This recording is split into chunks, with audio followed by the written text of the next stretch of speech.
Chair recognizes the Minority Leader.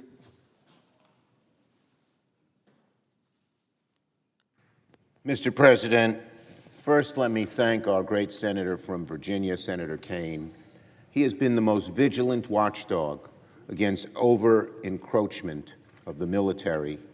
He has been the most vigorous watchdog at making sure Congress's power to make war and engage in acts of war are upheld. There are many presidents, as Senator Kaine pointed out, who try to push the boundaries, but no president has pushed the boundaries more than President Trump. And Americans need Kaine here to do just what he is doing. Thank you, Senator Kaine. I also want to thank Senator Paul, Senator Schiff, for championing this resolution today, because the Senate will vote to discharge a resolution that says two simple things. First, it affirms that the United States will always support our troops when they act to protect the American people and themselves from foreign attack. But it also says that if Donald Trump wants to engage in military hostilities against Venezuela, he must seek authorization from Congress first. As we speak, America's largest aircraft carrier, the Gerald Ford, is on its way to the Caribbean. It's part of the largest military buildup in our hemisphere we've seen in decades. According to press reports, Donald Trump is considering military action on Venezuelan territory. But it also sounds like nobody really knows what the plan is, because like so many other things with Donald Trump, he keeps changing his mind. Who knows what he'll do tomorrow? To date, we have heard no clear goals, no clear timetable, no clear explanation for what Donald Trump's objective is in Venezuela. This is unacceptable and it's dangerous. Even at our briefing with Secretary Rubio yesterday, we walked out of the room with more questions than answers.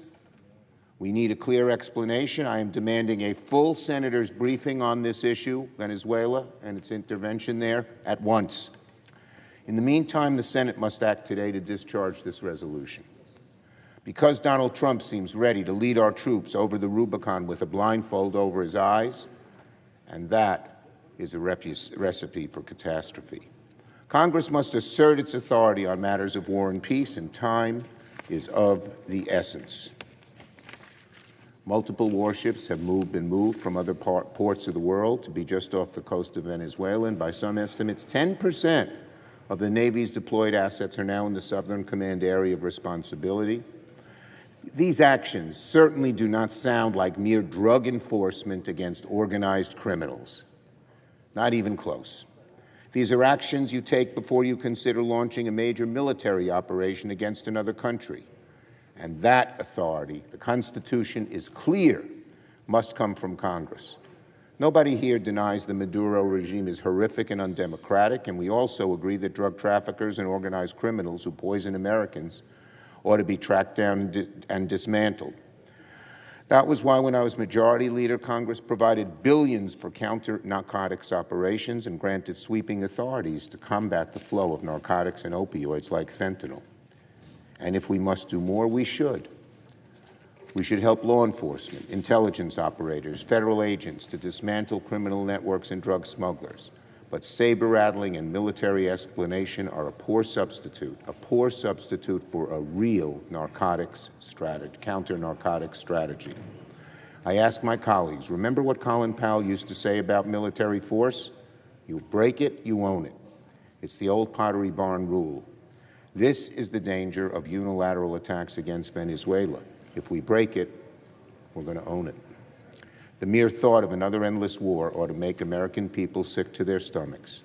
So today, the Senate must act to uphold the Constitution, uphold our national security, and reaffirm the authority of Congress to have its proper say on matters of war and peace. I yield the floor. Just yield the floor. The question occurs on the motion to discharge. Is there a sufficient second? There appears to be.